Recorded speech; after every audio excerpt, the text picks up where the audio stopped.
Hola, hola queridos amigos y hermanos. Dios les bendiga y les guarde. Para mí su servidor Manuel Ospino es nuevamente una gran oportunidad y un hermoso privilegio nuevamente encontrarnos en este día con la finalidad de poder comentar y profundizar en el estudio de la lección de la escuela sabática, que en esta ocasión nos trata acerca de la educación artística y científica. Realmente una necesidad absoluta cuando queremos comprender el todo de la educación verdadera. ¿Cómo podemos nosotros, los creyentes en Cristo Jesús, que anhelamos y necesitamos perseguir una educación enteramente bíblica, incorporar en nuestra educación o nuestro programa educativo la comprensión bíblica de la ciencia y el arte? ¿De qué manera nosotros podemos integrarla a nuestra educación verdadera? Por esa razón quiero invitarlos en esta hora a que podamos elevar una oración a Dios con la finalidad de pedirle a Él que pueda iluminar nuestras mentes, llevándonos a toda verdad y transformar nuestros corazones en la medida en que oímos la palabra de verdad. Oremos. Nuestro Padre Celestial, bondadoso Señor, en el nombre de Cristo Jesús, nosotros en esta hora ponemos nuestras mentes y corazones en tus manos, pidiéndote, Padre Santo, que puedas iluminarnos y puedas con tu Santo Espíritu guiarnos al conocimiento de toda verdad. Y al mismo tiempo, Padre, nuestros corazones sean transformados al contemplar a Cristo como es en tu palabra, Señor. Te lo pedimos, Padre Santo, por la fe, en el nombre de Cristo Jesús. Amén. Muy bien, en primer lugar, para nosotros poder responder la pregunta acerca de cómo incorporar la ciencia y la educación artística en la formación cristiana, en la educación verdadera, nosotros necesitamos hacernos una pregunta que antecede a esta, y es la pregunta acerca de la naturaleza, la cualidad del mundo natural. ¿Cómo es el mundo natural? ¿Qué es lo que la Biblia dice acerca del mundo natural? Por esta razón, nosotros necesitamos ir a la Biblia para que ella pueda ilustrarnos acerca de la cualidad de lo que existe, acerca de la cualidad del mundo natural que ahora podemos ver y experimentar. ¿Cuál es la cualidad del mundo natural que la ciencia puede observar? Con la finalidad de recolectar datos, formular hipótesis y comprobarla a través de experimentos que verificables puedan engendrar teorías que puedan ser propagadas y difundidas a través del mundo científico. ¿De qué manera nosotros podemos comprender el mundo natural tomando la Biblia como la base? A ver, vamos nosotros al libro de Romanos, para que nosotros podamos darnos cuenta lo que el apóstol Pablo comprendía y pensaba acerca de la cualidad del mundo natural en aquello que el mundo comunica.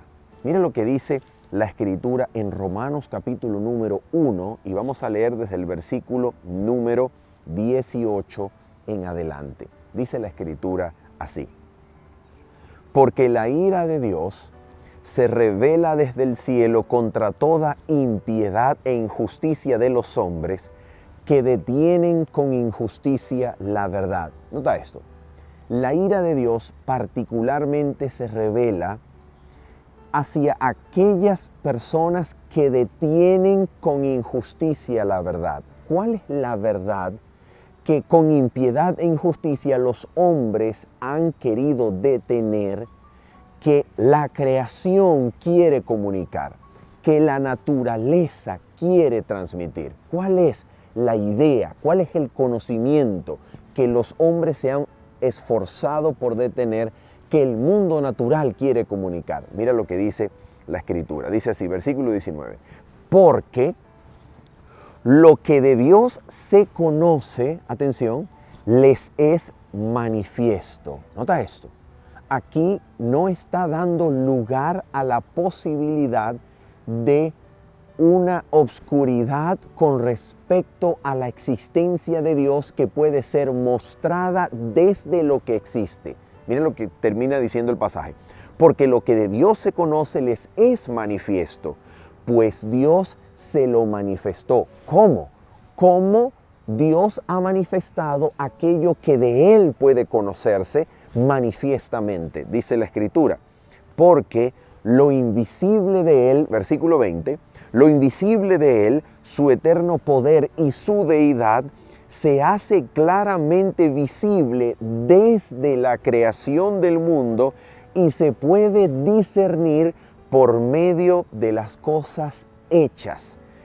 Por lo tanto, no tienen excusa. Nota esto.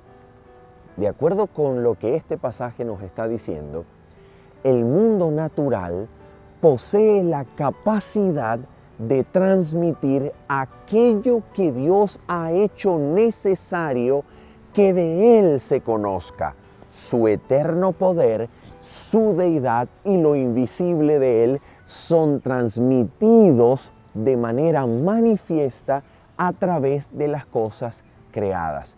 En otras palabras, de acuerdo a la Biblia, la naturaleza, el mundo físico que nosotros podemos evaluar, experimentar para la función de una recolección de datos que luego han de ser interpretadas para formular hipótesis y subsecuentes teorías, el mundo natural posee la capacidad de transmitir conocimiento acerca de su autor. Y esto es muy importante. ¿Por qué razón? Porque da espacio y lugar a que Dios pueda llevar al mundo a juicio, considerando el mundo responsable de juicio sobre la única base de la observación del mundo natural. En otras palabras, Dios está diciendo aquí en su palabra que el ateísmo sobre la base de la observación de una creación no es posible. El ateísmo, de acuerdo a esto que tenemos acá y a la lectura de todos Romanos capítulo 1, es un problema moral, no intelectual. En otras palabras, quiere decir que el ateísmo no está excusado en la palabra de Dios como derivando de una duda acerca de la existencia de Dios basada en nuestra comprensión del mundo natural o en nuestra observación del mundo natural. De acuerdo con la Biblia, el ateísmo es un problema moral en donde a Dios, en vez de no podérsele conocer a través del estudio del mundo natural, en realidad no se le quiere aceptar, por lo que implicaría aceptar su existencia para mi accionar moral en esta creación. Así también el agnosticismo, que proviene de una duda de no saberse convencido de si el mundo natural nos da evidencia a favor o en contra de la existencia de Dios y suspender la declaración o suspender la convicción sobre la base de la existencia constante de una duda. El agnosticismo también está rechazado de lleno, también está rechazado por la creación de acuerdo a la Biblia, porque la creación es manifiestamente comunicando, la creación está manifiestamente comunicando que hay un Dios que puede ser conocido a través de las cosas creadas. En otras palabras, el mundo natural presenta a través de su orden, a través de su complejidad, a través de las estructuras absolutamente complejísimas para entender, como por ejemplo, piénsese en la formación instantánea, la formación compleja de la estructura del ojo humano. Piénsese en la funcionalidad del iris, por ejemplo. Piénsese en la funcionalidad de la pupila que deja entrar la luz para que ésta sea proyectada justamente sobre una mancha amarilla. en donde las células en formas cónicas son estimuladas para darle una transmisión eléctrica al nervio óptico que lleve a la parte occipital del cerebro para que ésta pueda proyectar sus imágenes y ser decodificadas a través de una comprensión inteligible del mundo que se ve. Es una cosa increíblemente compleja. ¿Cómo es posible que esto haya sido formado por la casualidad sin una inteligencia activa que dirigiera el proceso? Nota, si existe un hoyo, un orificio en el ojo, para que entre la luz es necesario que una inteligencia que conozca la funcionalidad de la luz pueda haber diseñado la creación del orificio para que la luz pueda penetrar y proyectarse exactamente donde debe, porque si se proyecta en otro lado, entonces tenemos el problema, como este servidor, de miopía o de astigmatismo, donde la luz no puede ser percibida o captada de manera correcta. Entonces, para que esto sea posible, se necesita la dirección activa de una inteligencia que obre en el mundo natural. Muy bien. Ahora bien, este mundo natural que nosotros podemos observar con la finalidad de extraer conclusiones, este mundo natural no solamente es testigo de la presencia de una inteligencia activa, poderosa, que obra en ella, que obra en él. El mundo natural, atención, porque esto es absolutamente importante, también es testigo de una transformación que la naturaleza ha sufrido por causa de los resultados del conocimiento del mal. Y esto es demasiado importante. Nota esto. Cuando la ciencia parte del supuesto filosófico, porque esto no es científico, esto es absolutamente filosófico, indemostrable a través de la ciencia. Sencillamente es un presupuesto filosófico que la ciencia ha adquirido y lo utiliza como paradigma interpretativo en el análisis e interpretación de los datos recolectados. No es verificable en términos científicos, es solamente presupuesto filosófico. Un paradigma de interpretación adoptado, no verificable. ¿Cuál es el supuesto? El supuesto es que las condiciones naturales presentes son constantes y exactas cuando se las proyecta al pasado. En otras palabras, lo que es siempre ha sido como es. Ahora bien, aquí hay un problema, y el problema es que la Escritura declara que en el principio Dios creó los cielos y la tierra, y en Génesis 1:31 dijo Dios del mundo natural que era bueno en gran manera. Dijo Dios del mundo natural. Pero este mismo mundo natural, en Génesis capítulo 3, después del pecado y rebelión de la raza humana contra el Creador, este mundo natural recibirá la maldición del Creador, que se convierte en una transformación de la naturaleza que ahora será testigo de la presencia de los resultados del conocimiento del mal.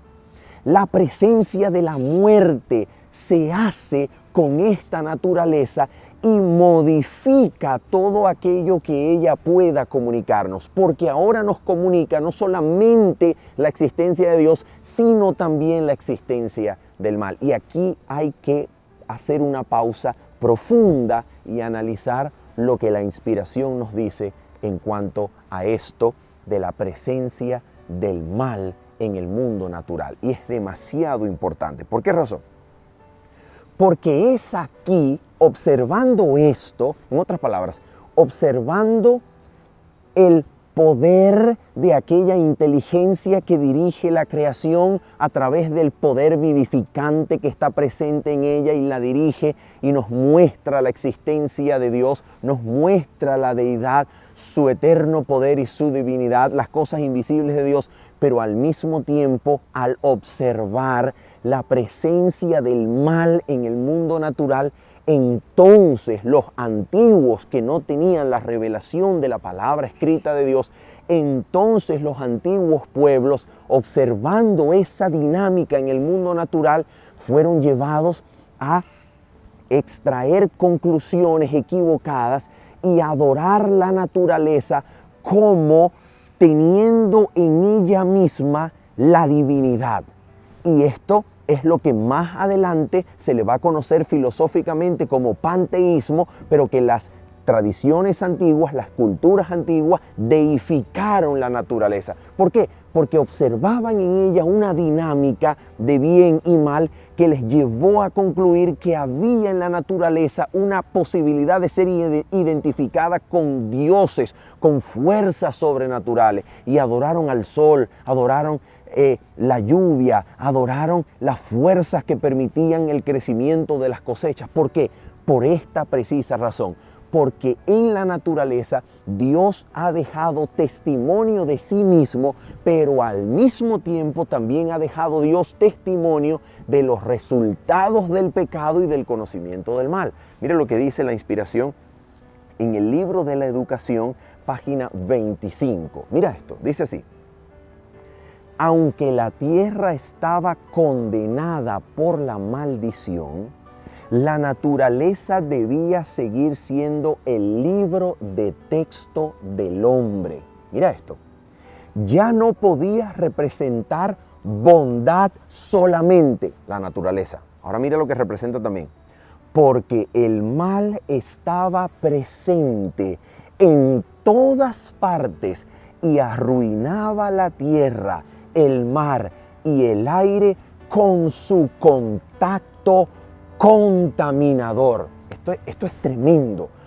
El mal ejerce en el mundo natural un contacto contaminador. ¿Y en qué se traduce esto en el mundo natural? Mira lo que se traduce. Escucha esto. En las flores marchitadas, la misma página 25, en las flores marchitadas, en la caída de las hojas, Adán y su compañera vieron los primeros signos de decadencia. Y ahora mira, fue presentada con vividez ante su mente la dura realidad de que todo ser viviente debía morir. Hasta el aire del cual dependía su vida llevaba los gérmenes. La palabra en inglés es the seeds, las semillas de la muerte. Y esto es tremendo. ¿Por qué razón es tan importante y tan tremendo conocer? Porque cuando la ciencia estudia y analiza el mundo natural, no solamente va a haber una tendencia del mundo natural hacia la complejidad, hacia el orden, no solamente observará en el mundo natural un camino que comunica la presencia de una inteligencia que dirige todo, sino que también va a observar la presencia y la tendencia del mundo natural hacia el caos, hacia la destrucción, hacia el desorden. Y esto es demasiado importante que nosotros lo comprendamos. ¿Por qué razón?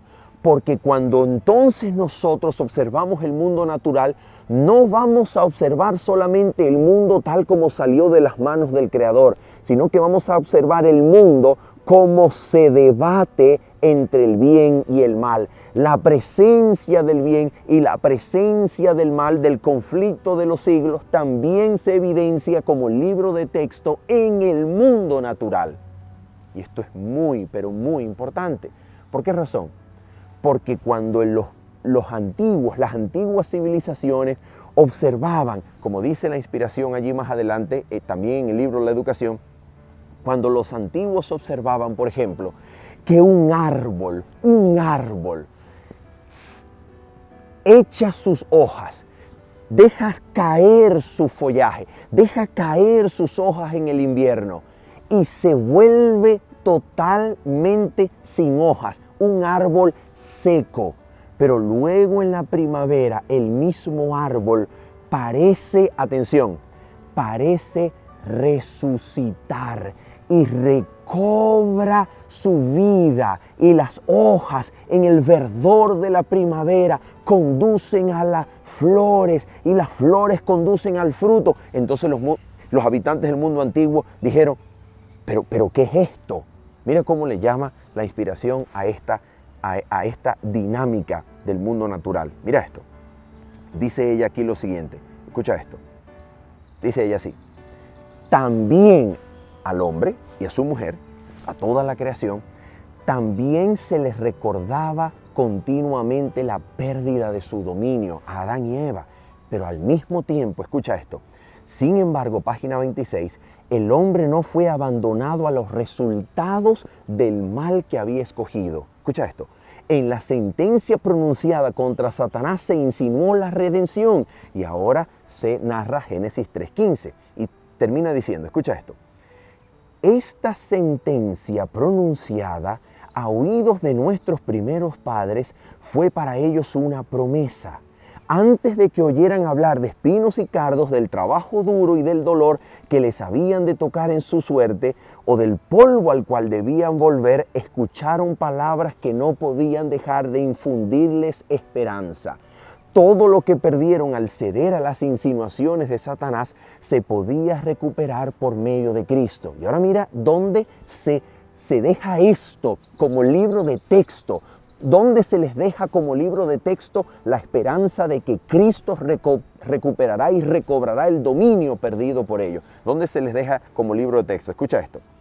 La naturaleza nos repite también esta indicación. ¿Qué indicación? El plan de la redención. Mira cómo, escucha esto.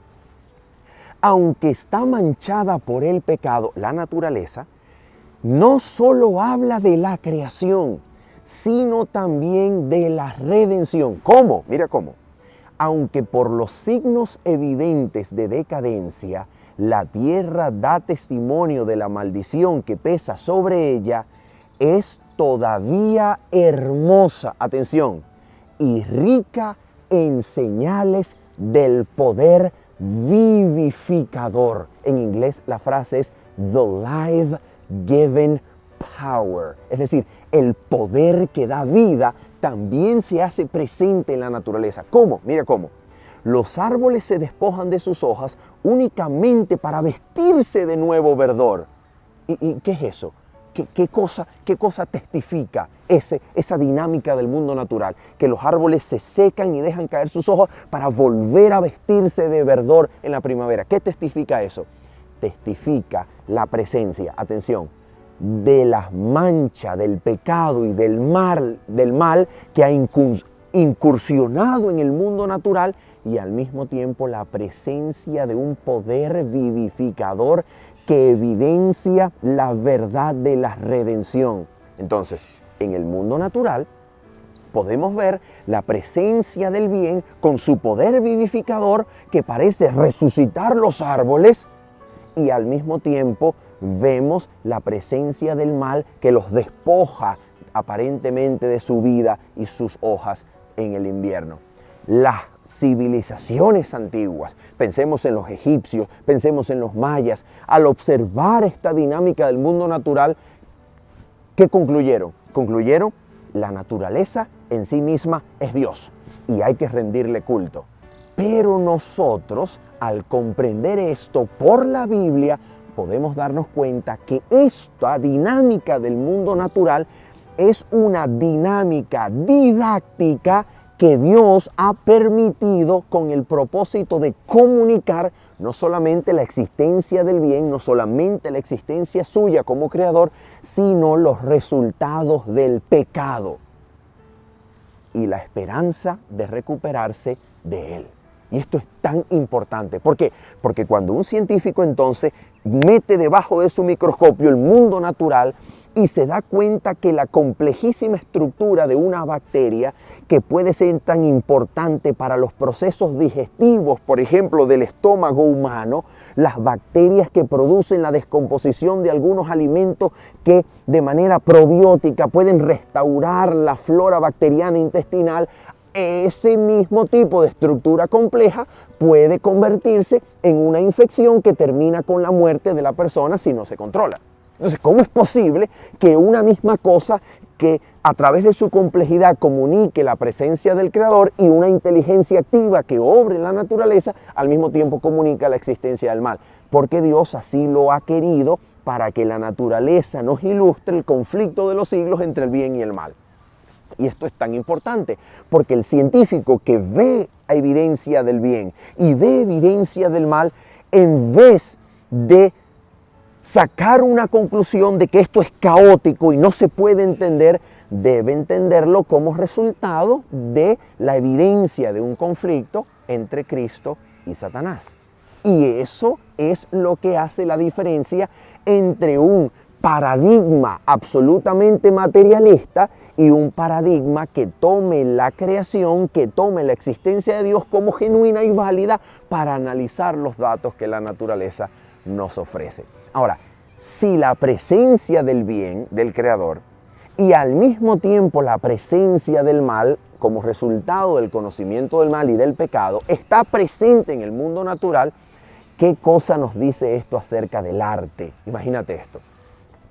El arte, entonces, no puede ser solamente la persecución, el amor de la belleza, de ideales como la belleza, el orden. No, el arte, entonces, debe ser comprendido como, o mejor dicho, debe ser comprendido en el contexto de la existencia en el mundo natural del bien y del mal.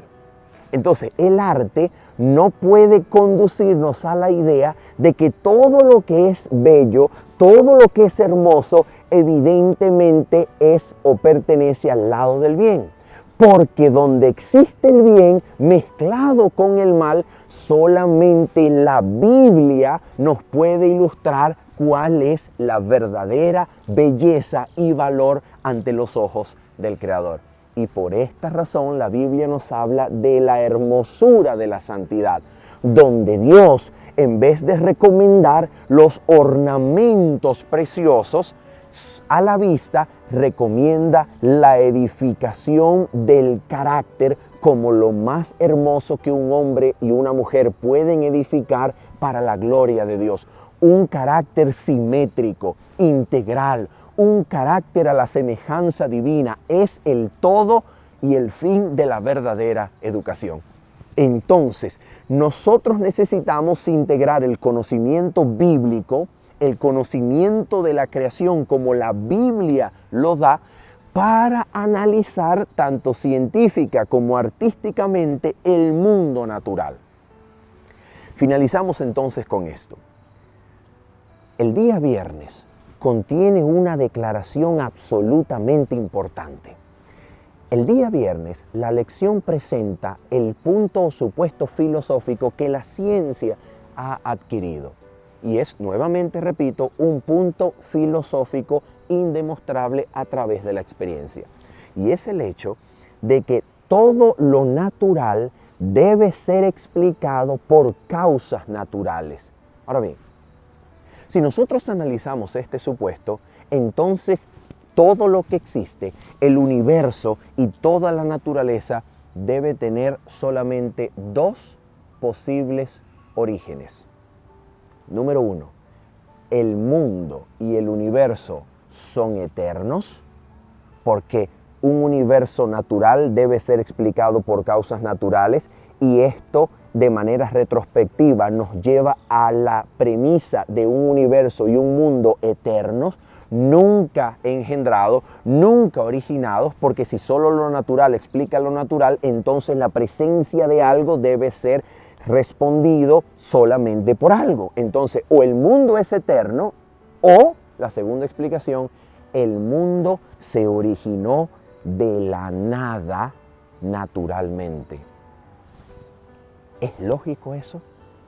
¿Es lógico que la nada, sin una inteligencia activa, sin una intencionalidad, pueda engendrar algo? ¿Es lógico que lo que no existe pueda engendrarse a sí mismo? Es ilógico.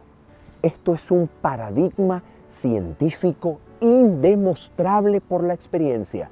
Es un supuesto filosófico, es un paradigma de interpretación que la misma ciencia que se construye sobre él no puede demostrar. Así que cuando nosotros analizamos estas cosas, deberíamos analizarlas con una visión integradora de la Biblia.